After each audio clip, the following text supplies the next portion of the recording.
I felt a shiver of anticipation as I approached the manor, uncertain of what I was walking into. The moment I crossed the doorway, the spiritual and historical essence of Auchmar Manor was evident. I knew right then and there that when I left, I would be feeling like a different person. The Monster Project is an exhibit put together by the Poor Sisters, and it's all about exploring the monsters we see in society and within ourselves. I was really interested in this concept because every human being perceives life and monsters differently.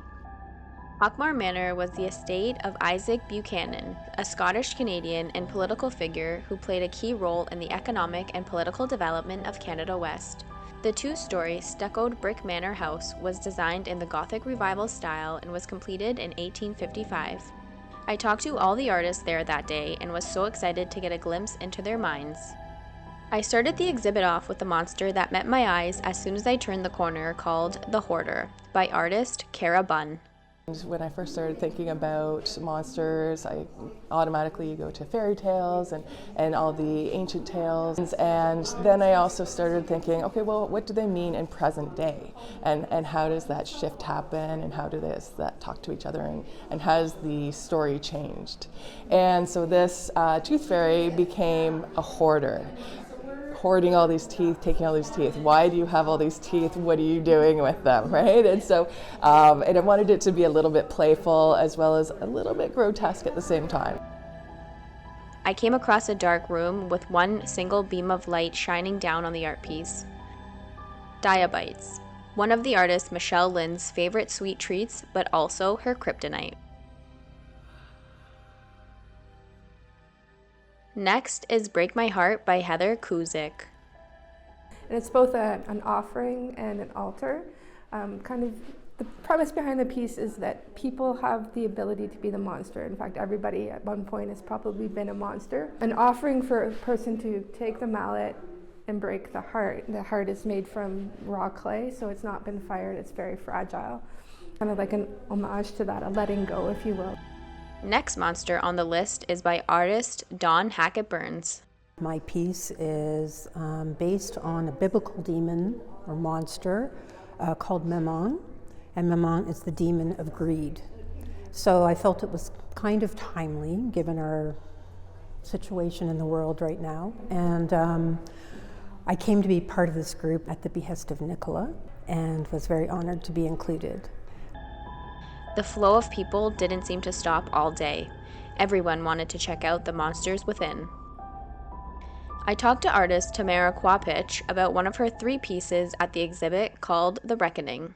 This piece is based on the evil king. I use fairy tales and myths as my inspiration quite often. So when I was thinking about monsters, I went back to my childhood and I remembered all of the scary stories that I read. So this is one of 3 monsters based on fairy tales. I have the wicked stepmother and the dragon as well.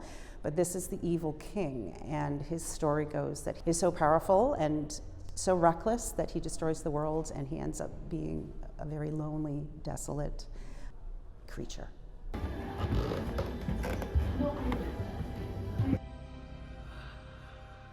Artist Laura Wells tells me about her AI-inspired piece. I wanted to do my piece about artificial intelligence. So I wanted to dive deep into the technology. So I brought it from this very new age, very, very new stuff, back to our most ancient technology, clay and pottery and earth and fire. So then I took the slices that would have been sent to the 3D printer and I rolled them all out and did it all by hand, sliced them.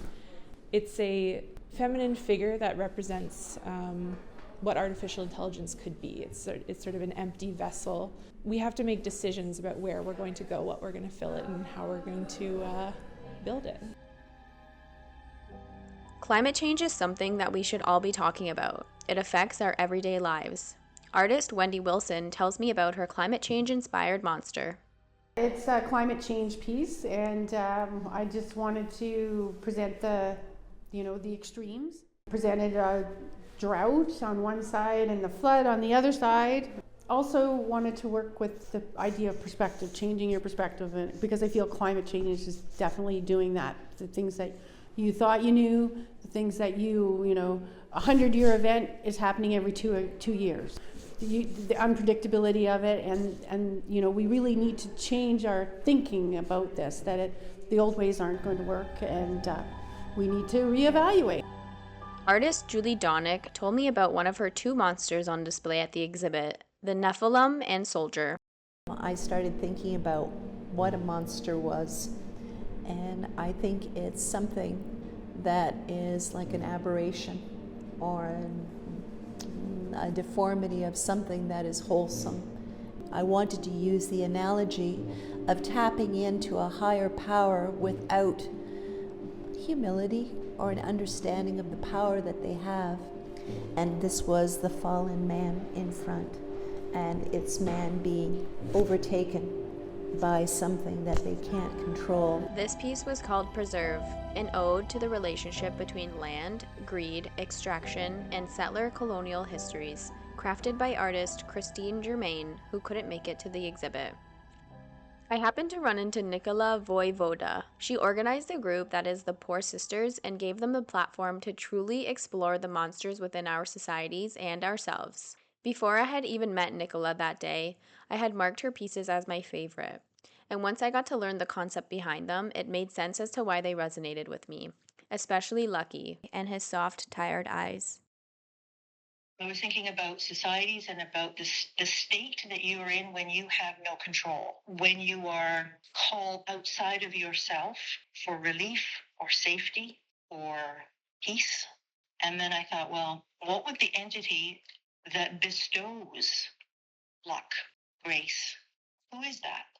So at first, I thought, well, whatever this thing is, it will be exhausted, emaciated. It will be a prisoner of its own capacity, because at every single second and millisecond of every single moment for time eternity, there is someone somewhere calling out in despair. And that this creature would have no rest. In 2021, 10 sculptors formed a women's art collective called the Poor Sisters. Finding themselves distressed by the dark shifts in society, they gathered to explore what is monstrous in our world and in ourselves. Together, they would confront the monsters. What does the monster ask of us in return? If we're cynical, then nothing at all. But if we are hopeful, monsters can teach us the hard lessons of empathy, tolerance, forgiveness, acceptance, and the hardest of all, to see what is real.